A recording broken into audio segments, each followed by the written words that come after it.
And my guest of honor today is Sike Mbette-Djereke, the amazing woman behind Psyrev8808 Transformational Center.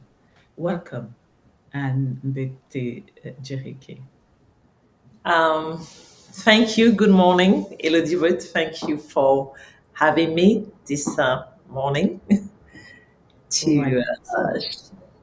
So, before we go any further, Psyrev 8808 Transformational Center, quite a mysterious name. I mean, anything to be alarmed about? People will be like, wow, what is it?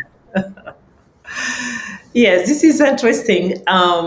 When I was thinking about the name, I have this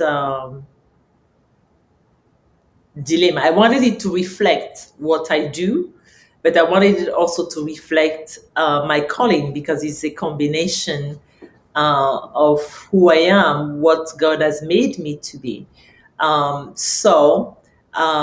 demystify the long thing, I'm going to start by transformational. Um, Mm, I think that the life is about transformation.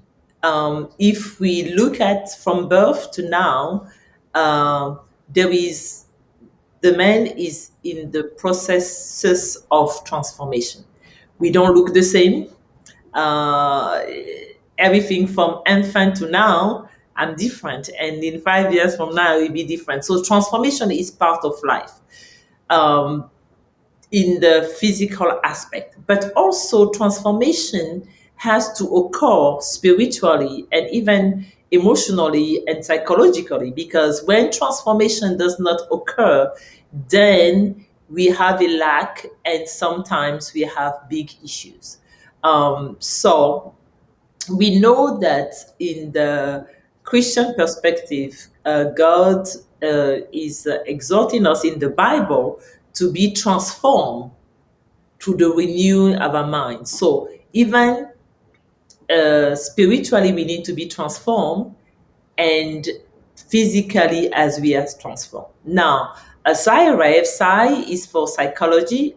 This is my major. And Rev is because I was ordained a minister of the gospel, and I'm a reverend. So that's why I have the Psyrev come into. Now, the 88 is an '08 a significant date for me because 88 is the year where I graduated in clinical psychology in Paris, France.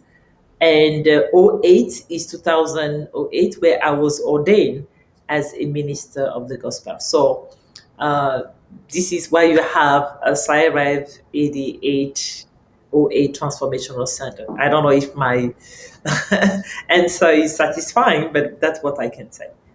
all right. It's a very interesting name. Did it take long, to come up with it? Because I'm quite intrigued. No, it did not come. When I was looking about the name, I said, okay, how do I combine psychology and the All calling? So right. it came, I said, let me just take the first three letters, and that's what I did. All right, great. Now, if you don't mind, let's dig a little bit about the transformational aspects Mhm, of what you're talking about. So you say that, each and every human being is called to be transformed. I mhm. mean, does it happen for each one of us? What does it take to be transformed? Does life transform us? Is it a spiritual process? How does it work? Okay, so as I mentioned before, transformation has to take is part of life and has to take place at different level. We have the physical level. We There is transformation. Nobody stay a baby forever. Mm, You are born, you will become an infant, then a toddler, then a child, then a teenager, then an adult. So transformation is obvious when we grow physically, because if you don't grow physically, then there is an issue. If you see, for instance, when you look at some people who have some abnormalities, you see that they don't grow, You have some people who are older, but they look like children, except their face. So there is an issue. If you look at the nature, it's the same. A plant grows, a tree grows, so it transforms. You cannot growth cannot take place without transformation. Now, if we look at um, even emotionally and intellectually, um, people don't know, but for us in psychology, we know that there is even an age. You have your emotional age, you have your intellectual age, you have, that's why even we have the IQ. You have, they will expect certain um, behavior, certain actions, certain things to happen based on a certain age. So a transformation has to take place. When you see, for instance, it's normal for a child to have a temper tantrum. They don't have their ways. They cry and they roll on the floor. If you see an adult doing that, it will sound kind of, what is this? Because transformation has to take place on emotional maturity.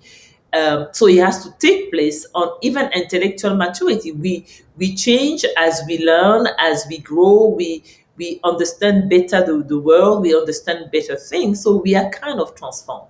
Now, this is the physical part and the emotional part and the psychological part. But in the spirit is also the same. But to be able to be transformed spiritually, you need to be first born spiritually. We are born physically and then we are transformed. And the Bible says to us that we have to be born again. And when we are born again, then the Apostle Paul exhorts us to in the book of Romans that we need to be transformed by the renewing of our mind. So even spiritually, transformation has to take place. Right. I guess the point I was trying to make is that people coming to you, people going to your center, because it is called Transformational Center. Mhm. What type of transformation do they need? Or it's what I'm trying to Okay. understand, because you said, Transformational Center. So, Yes. So if I can do a shortcut, mm, people require my services because somewhere they are stuck. okay. Somewhere they acknowledge that there is something that is not working as it should. Mm, So they are trying to find a way out. They are trying to find a solution. They are trying to find a resolution. They are trying to find something that will ease their pain, um, ease their anxiety, their depression, etc. So they are in a specific point mhm, in their mind, in their emotion, in their lives, and they know that they cannot stay there mhm. because they don't have abundant life there. This is creating havoc. So they know that somewhere, somehow, they have to move. They have to go from point A to point B. Like if I'm in point A, I'm depressed, I need to be in the point B not to be depressed. In between, transformation has to take place because you don't go from point A to point B without moving, without things being different. So that is why transformation change has to take place and take place in the kind of work that we do. Transformation in the way they think about themselves, the way they think about life, transformation in the way they feel about themselves, they feel about life. Something has to change. That's why transformation is the process. All right. You mentioned something quite, interesting, abundant life. What do you Mhm. mean by that? Um, Abundant life, I think that when we talk about the abundance, there is the the concept of fullness. When we say that something is abundant, that means that it is plenty. Okay. Now, plenty doesn't have to be in material things. We can have plenty of joy, Mhm. we can have plenty of peace, we can have plenty of love, etc. So for me, abundant life is that fullness in joy, in peace, in strength, in that is not material, Mhm. but that has a deep impact on how one's view him or herself, and how we view the world, how we interact. Because we know that somebody who is happy um, will communicate that joy, that somebody who is peaceful will communicate that peace. We know that also that somebody who is anxious will communicate that anxiety. So for me, abundant life is that life where it's not anxiety that dominates our life. It's not depression that dominates our lives. It's not anger that dominates our lives. It's peace, joy, a contentment that has nothing to do with external things that start from within and that come out. Okay. Would you say that in general, people are more about, material stuff, everything that is external to them, or some people are quite, content with who they are? What type of clients do you see? I mean, what type of people come to you? Because it's quite interesting to understand, how people can feel stuck and why, what are the different, issues they can, be struggling with. The first thing that I can say is that because of I'm seeing thing in the biblical perspective because I'm a Christian. The book of Genesis tells us that there was a separation, there was a disconnection between God and man because of sin. Now, if we go before that disconnection, the Bible tells us that we were created at the image of God, in the image of God, in the resemblance of God.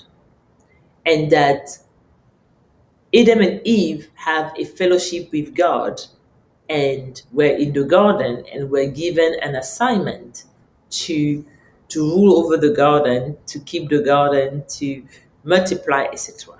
Now, an incident occurred, and that incident made them died spiritually. It means that the image of God within them died. Their spirit died. It did not die physically, but after a while, they died physically. So everybody who comes on earth comes with something missing because their spirit is dead. And that thing that is missing is not easily acknowledged.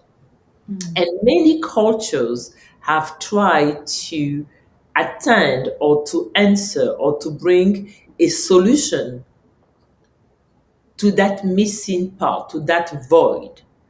So the cultures have tried to do it, and individuals also have tried to do it. So um, some people try to do it externally, thinking that okay, if I'm famous, if I have a lot of money, if I have a lot of friends, if I have, they are into trying to find an outside solution to an internal solution. So every human being is in that thing, and people manage as they can, and sometimes they can be okay, I will say quote unquote, until what they are using as crutches to fill that void, to make sense of life, is no longer working for them. And then they are in big crisis, because if you, the only way you walk is to walker or crutches, the day they remove the crutches, then what? Then you are stuck. Then you need to find a way to remediate to your problem.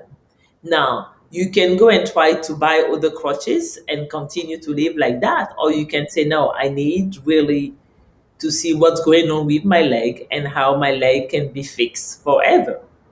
So I think that the people that we meet are the people who realize that something is missing, something is not working as it's supposed to, and who decide to take the journey to understand and to recover, to discover, to rekindle whatever was there or whatever was never there that need to be there. Right.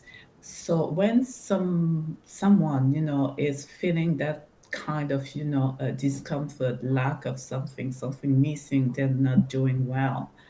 Some of them would go to just, psychologists, psychotherapists, psychanalysts, whatever, coaches.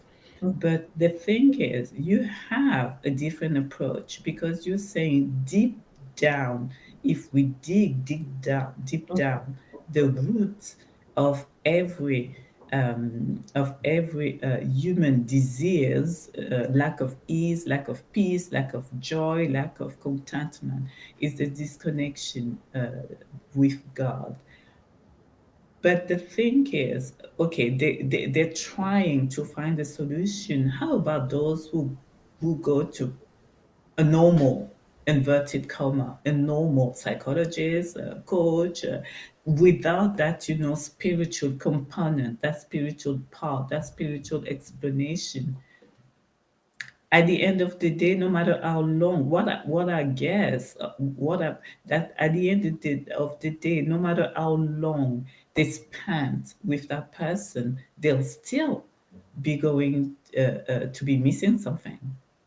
Am I right? Or What I want to say two things.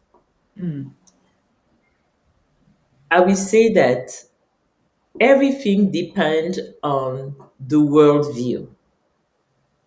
Some people think that they are just body and soul, that the spirit does not exist. And some of them think that God exists, although God doesn't exist, or even if God exists, He's not involved in their daily affair and their well-being. So it depends on the worldview that one has. The people who have the worldview that um, we are not created at the image of God, we are not spiritual beings first, they will seek their solution based on that. And they are, the way they analyze or they dissect their issues, the spiritual component is out. So they will go to a regular therapist and work on whatever issue they have based on their worldview. The difference with me is that I have a different worldview that some of the, I will call, secular therapists. So my approach is different because what I find out is that spiritual issue cannot be treated psychologically. Like if somebody is hungry and you give them a book to read, the book can be so much interesting that for sometimes they will forget that they are hungry, but the hunger will come eventually. Because yes, the book was good, but the book was not physical food, it was intellectual food, emotional food. So people who just want to work on their um, psychological and emotional issues, they can go to therapists and have some kind of release and some kind of help. Um, but when people want to go deeper because they realize that beyond my emotion, beyond my psycho, there is a part of me that is different. How do I deal with that part? That's where the spiritual dimension comes in. And my understanding was that because we are created in the image of God and we were disconnected with God, a certain work of reconnecting with God is important. Because when we reconnect with Him, our spirit has more strength because it's divine. And that spirit can supplies to our soul, our mind, our body, what is divine, and it make a difference. Right. I see that behind you, you have, a painting of a beautiful tree. So what you say, I'm trying, to make a link because Mhm, between what you've just said mhm, and the tree. So the connection with God is the roots, okay? mhm, The mhm, root of the tree is where the tree, because we know that trees, get their mhm, strength, mhm, everything from their roots. So for mhm. the human beings, what I gather is that it's the same, it's being connected with Yes, it's God. been with it. Exactly. All right, okay. So what type of people come to you? Does people will come to you and say, I read about what you do and I read about your approach. I don't believe in God, but I want to try that. Do you have that type of people, or people who come to you will be Christians? I have all kind of people that come. I have some people who come because they know that I'm a minister of the gospel, and then they were referred by friends, and that already know my approach. And I have other who have no clue of my approach. For a long time, I worked for different agencies, and I work by the rule and by the policy of those agencies. Um, so people were coming just knowing that I'm a psychotherapist and they need one. And as they come, I usually, as I ask them to present themselves uh, and present their issue, I present them my approach.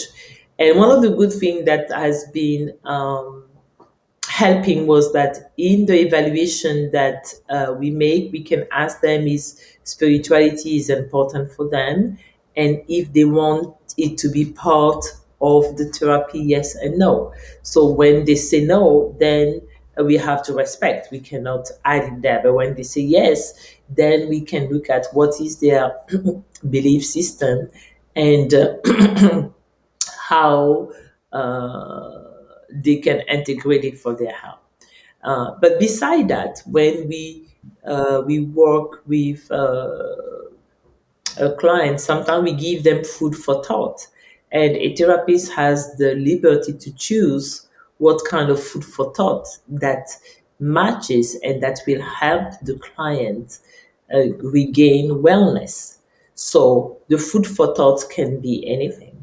It can be a proverb, an African proverb. It can be a proverb in the Bible. It can be a citation. It can be, and we let them uh, walk through it. So we don't have to be very direct telling the client that, you need to believe in God, your spirit is that. Is not the approach. The approach is where are you? Where do you want to go? There are some questions that I ask the client, how does your pillars of emotional and psychological wellness that are faith, love, and hope? And I explain to my client why those three pillars are important and how they work and how the deficiency, the lack of it in their lives is a cause of distress, and that the restoration of it can help. And many clients have been blessed by that approach, and that they help them uh, to regain their wellness emotionally and psychologically. I remember one of my clients was a Jewish lady, and I talked to her about the hope, and she understood the thing. Yes, she. Um, I did not tell her, you have to accept Jesus, you have to abide by the Christian now, but I explained to her the principle and how to restore them those things to get well, and she did, and she's doing well. Uh, I'm amazed on the type of progress that she made. Right. So you said faith, love, and hope. Mhm. How does those three, work together in any human being Yes, life? they work together because um, love is our emotional food. Nobody can live without love, Mm, uh, because it's love that brings you internal security. It's love that make you feel safe. So love from others, love from the primary care of a child teaches that child that is lovable. That is why you will see that children who were mistreated, that did not receive that love, have not been able to develop internal security. So, love is the emotional food. And love is the nature of God. God is love. And even when we see the two commandments He gave us, is there about love. He say, God say, love me and love others. So love is something, is like the air that we breathe. If we don't have air, we cannot live. If they shut our airways, our nose with the way of our mouth, without breath, you cannot live. And love is the same. Love is the force that bring that security. The Bible says to us that God is love. mm, So love is crucial. I don't know um, anybody on the surface of earth that can pretend that they have never needed love. They don't want mm, love. They don't. Nobody. mm, mm. It doesn't matter the culture, the bank account. The Everybody needs love. Everybody needs to love themselves, love others, and for me, love God. So love is fundamental, and you can see the difference in people's lives and in the life even of children. You can, for us who work in um, the mental health and the wellness, we can see the children who were not loved as infants. Their behavior is very different. Okay.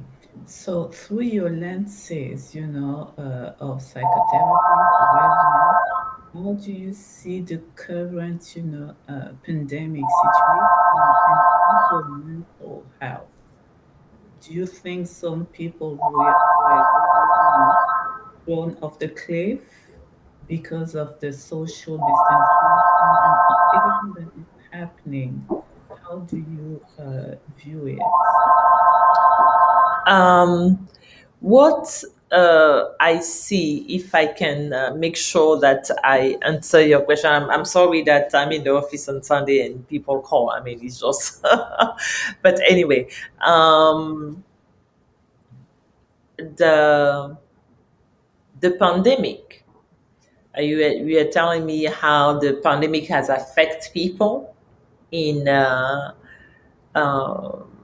their ability to love or express love or receive love. Is it that your question? I'm not sure Yeah, because. yes. I mean, wasn't this pandemic, a trigger to for certain people, because if I do understand what you're saying, is that being loved is really, really important for people to operate well in their life.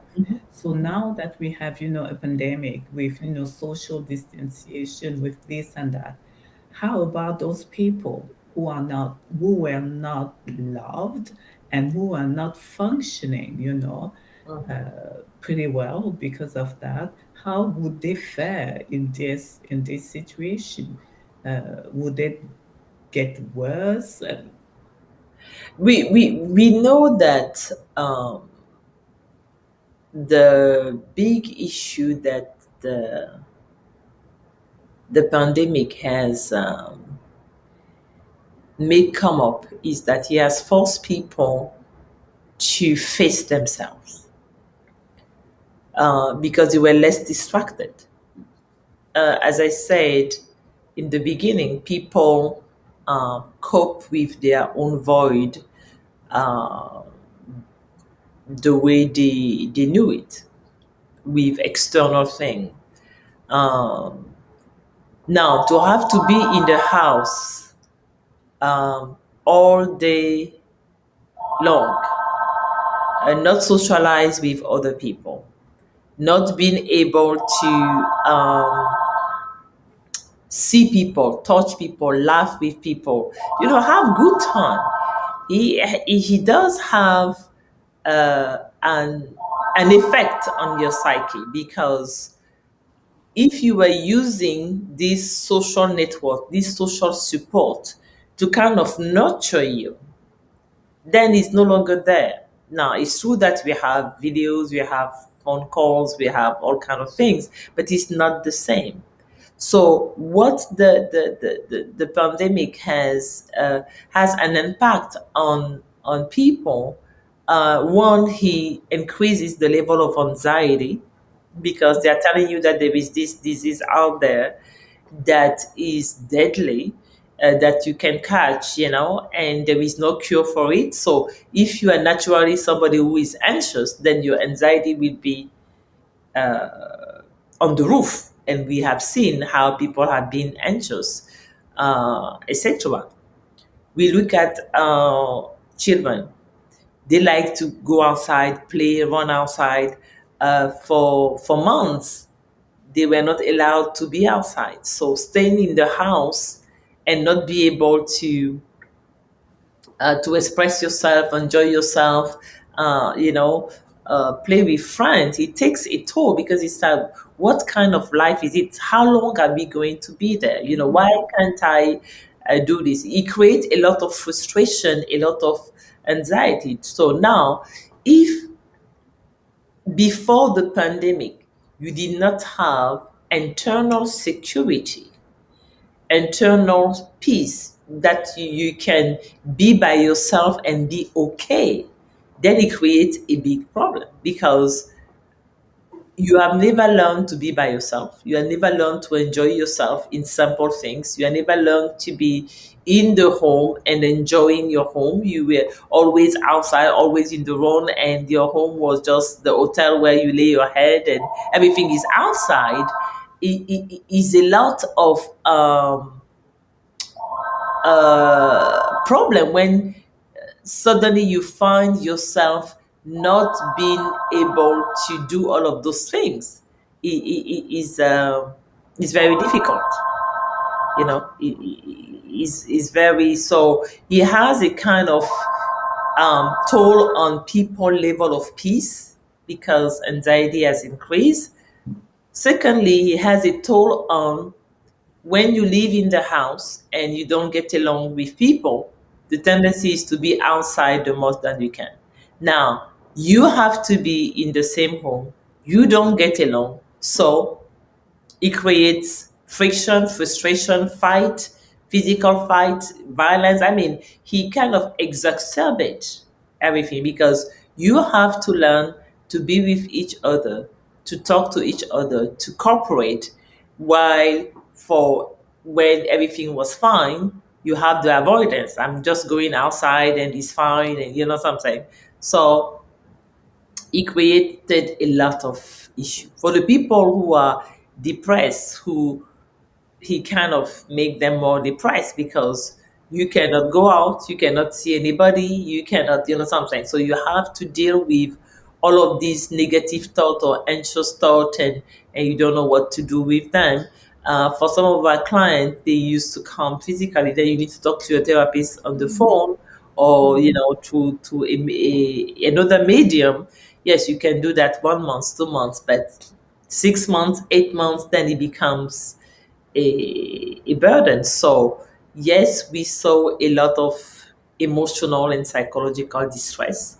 Um, According to the statistics, there was kind of some increase in a suicidal attempt, and sometimes in teenagers. What is really concerning because there is no outlet. You know, you can play video game, you can, you know, but nothing can replace the human touch and the relationship with, you know.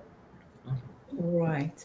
But so if I so almost everybody reacted in a pretty negative way. Didn't you see people who, on the contrary, became more creative, trying to find ways of connecting with Yeah, no, people? I did not say that everybody became negative. I said that the No, people I'm just who have, trying to understand if there was on the one hand, yes, people were distressed, depressed, and on the other hand, weren't there, people who took that as an opportunity to, be like, okay, I've got to do something, I've got to connect with people. sure. I'm just asking.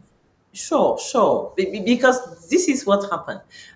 God created us creative, and He created us with survival skills and ability to change the environment. You know, Mm, now for the people who have the resources, before the pandemic, they were able to come up with creative ideas to help them to keep that connection, to help them to continue to see the life in a good way, and came up with a lot of things that were good. Like I saw, for instance, people, because for birthday they couldn't do the party. They have a drive-through birthday thing where people were in the car honking, bringing you a gift, and people came up with wonderful thing to kind of maintain the social bond and not be isolated.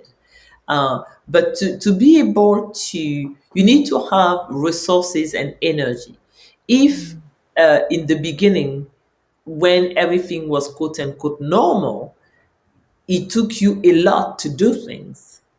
When in the time of crisis or in the time where things are different, you are overwhelmed. So you don't have that creativity to do, because all of your mm. energy is focused to kind of control your depression, to control your anxiety. So creativity is difficult in those situations. All right, because I would have thought that, anytime a human being is cornered, creativity gets into motion. No, you Hmm. have to have, an internal stability Hmm. in order to react in time of crisis. Is it what you're saying? Because I would have thought for some people, it would be like, hey, I need to survive, I need to do something, I need to find an idea. No, it doesn't work like that. Yes, it does. What I say that some people, when you are in situation of danger, as you say, you have Mm-hmm. to attitude. You can fight, Yeah. so you get into your survival mode and you say, okay, I'm not going to let this situation in. Mm-hmm. You can freeze and you don't Mm. do anything because you don't even know what to start, or you can Mm. run. Okay. You understand what I'm saying? So I think that with this pandemic, you have people in that different situation. You have those who fought and say, okay, I need to make some parent. I need to try to make the life of my children as normal as Mm. possible. Yes, they cannot go out, they cannot make friends, but let us see how I can keep them connected with the friend. Let us see how I can Mm. make life uh, as good as when we were able to go out. Mm. You have some parents who did not know what to do because Mm. then you have Mm. to be about the parent where with younger children where you have to be at home with them doing your work and them being in school and distracting you, and it was for more people it was more challenging than others. Mm. uh, Mm. so some parents just freeze and just let whatever goes. They did not have control over other things, and other they run. They like, I'm not here, and they just gave up. So you always have these three different category, but Okay. hopefully that most of the people manage better, and everybody was not in the freezing mood or in the flying mode, but many people kind of was in that fighting mode and trying to make things happen. Right. You mentioned God, saying love me and love others, right? Let's talk a little bit about love. In a situation like this, because all the world is affected, um, how can love play into the picture? How can people be more loving with each other? How can people um, yes, put in place actions, of love actions. Because in my mind, when you say love God, love others, I hear how to reach out to people, how to help them, how to, so how can it be possible? Does it exist in the human being to have that I would call it not envy, but that I don't even know what words to use for it, that desire, that deep ingrained, yes, desire to reach out to other, to help other. Does it exist in each one of us? I know that everybody um, has a desire to be loved and has a desire to love. Now, how do that desire is expressed is a big issue.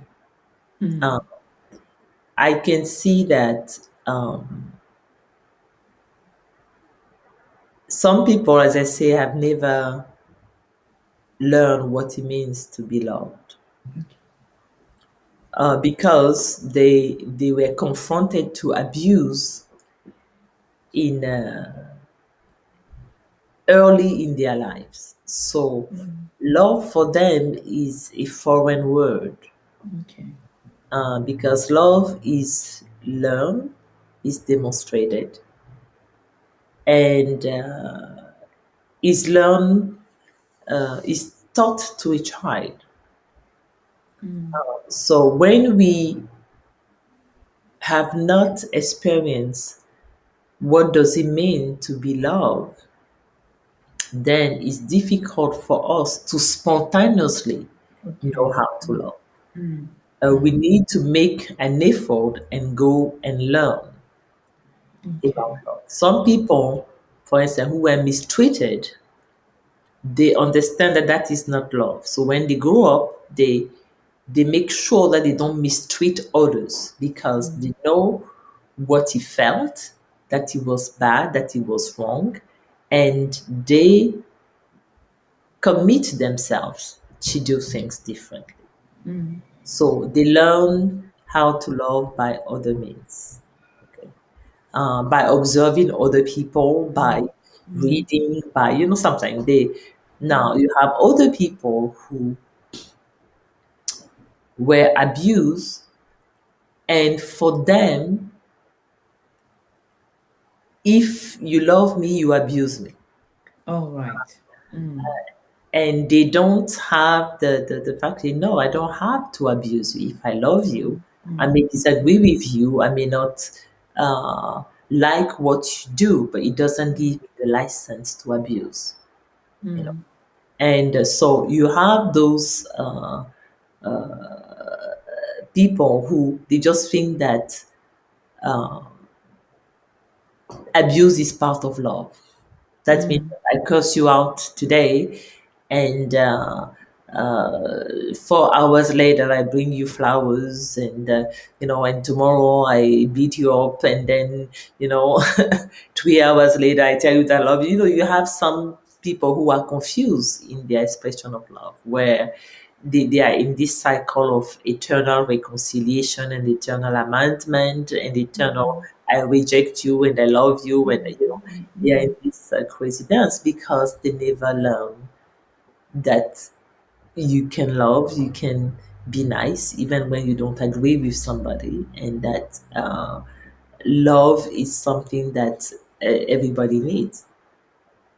Right. So, um, if I want to make a summary, a very a brief summary, a kind of shortcut, love is everything for everybody.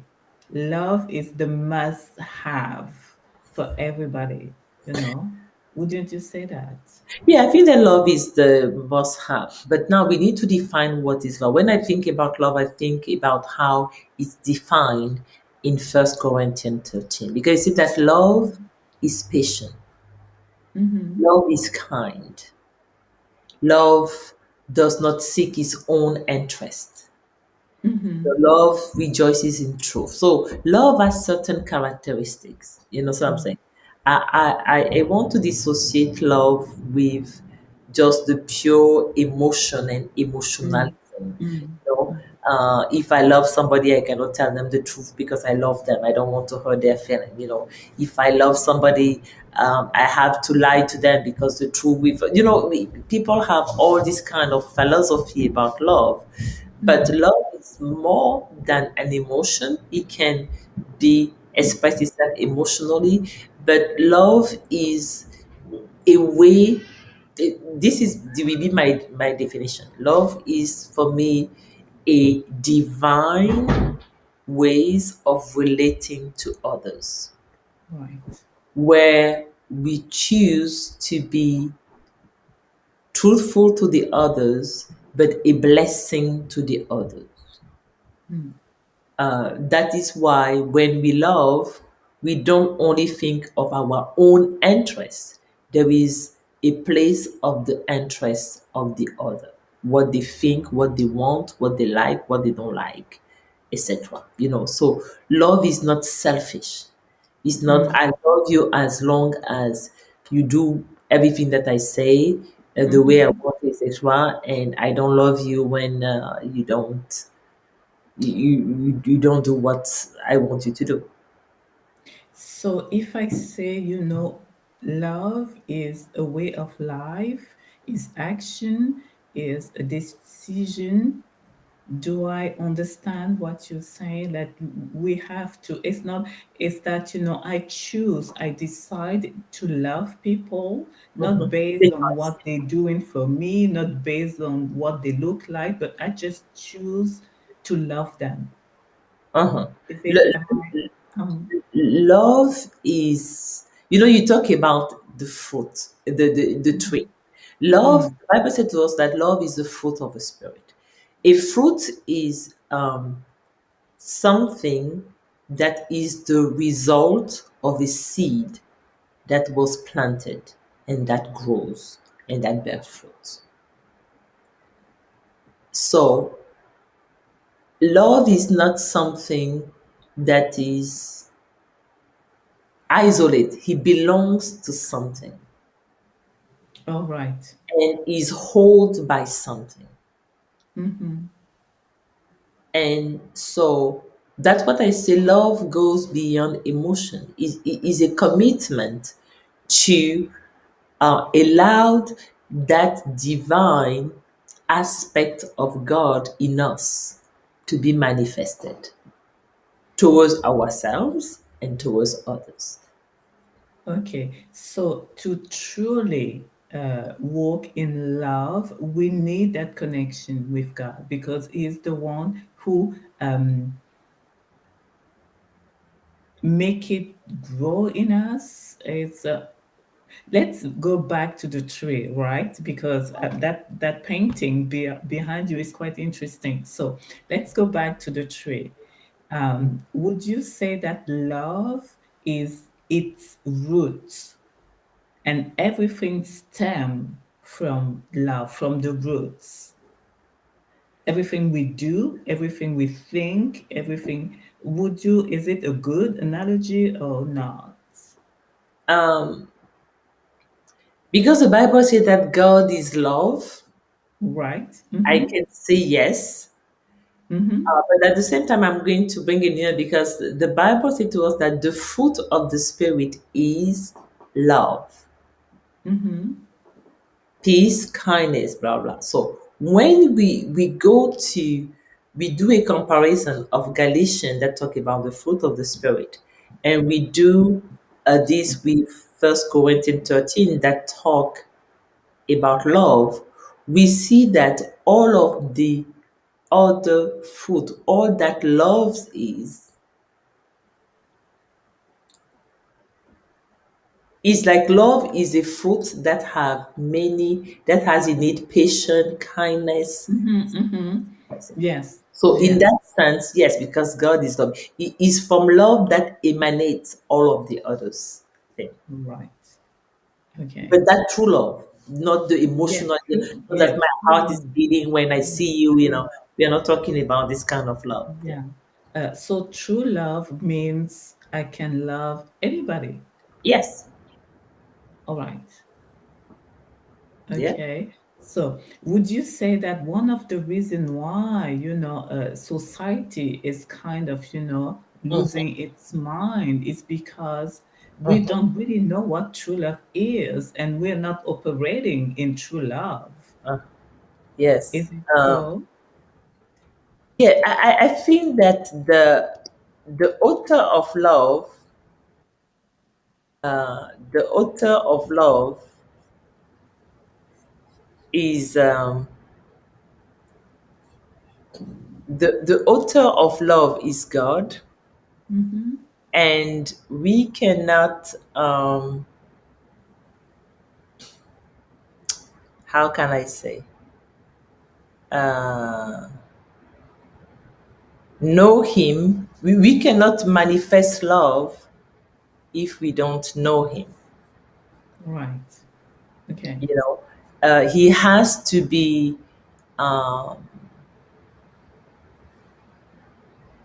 he has to be present. We have to acknowledge that he Okay. is the author of love, and he has given us a measure of love that we can express. Okay, a little bit like a person, going to say, okay, I'm going to fly an Hmm. airplane without no training, nothing. So it's just impossible. So love without God, true love without God is impossible. Hmm. Yes, true love without God is impossible. Right. Okay. So when you see people, how do they respond to the fact that, true love without God is impossible? How I'm talking about non-Christians because I think Christian people will have it would resonate with them. Uh, but non-Christian people, when they hear you say, without God, love is not possible, how do they react? Some of them don't agree. Some of them say they don't know. Okay. But some of them realize that love is something mysterious. If Mm, they are honest, that there is mm, something about love that they don't, they are not getting. Mm. So even if they refuse love, they see that God, the equation of God, they acknowledge that is something that is mysterious. Right. Okay, we say without God, not love is not possible. But Hmm. at the same time, we see, Christian people, so God's people who are not, expressing love towards other people. How would you explain that? How Knowing repeat God, that? knowing God and not being able to express love. I mean, being a Christian and not being able to express love. This is a whole topic. God is love, and the Bible tells us that the one who is born of God is love, and not the one who knows God intellectually, but the one who has a real born again experience loves, All right. because he received that divine nature of God within him that yearn to express itself. So he cannot be comfortable in hatred. Right. There's so much to be talked about. Mhm, So, but mhm. what I would suggest is, to reconvene, to have several shows because Yeah. there's so much to say. Only love, I guess, will take us, so much time. So thank you very much indeed for, agreeing to this interview and looking forward and Sike Mbette-Djereke to do another show with you. It was really my pleasure Thank to. you. It was my pleasure. I hope I I answered the question that Yes, we very just interesting question that you It asked. was just it was just a starter. We have so much because Psyrev 8808 it's an amazing thing. And I think we have to take time, and talk about it, slowly so that people can receive and understand. So thanks a lot for this introduction. I will call this first show an introduction Okay. and we'll be able to develop later on. Thank you so much. Thank you very much, Elizabeth, and My have a pleasure. great Sunday. Thank you. Same to you. Okay. Thank you.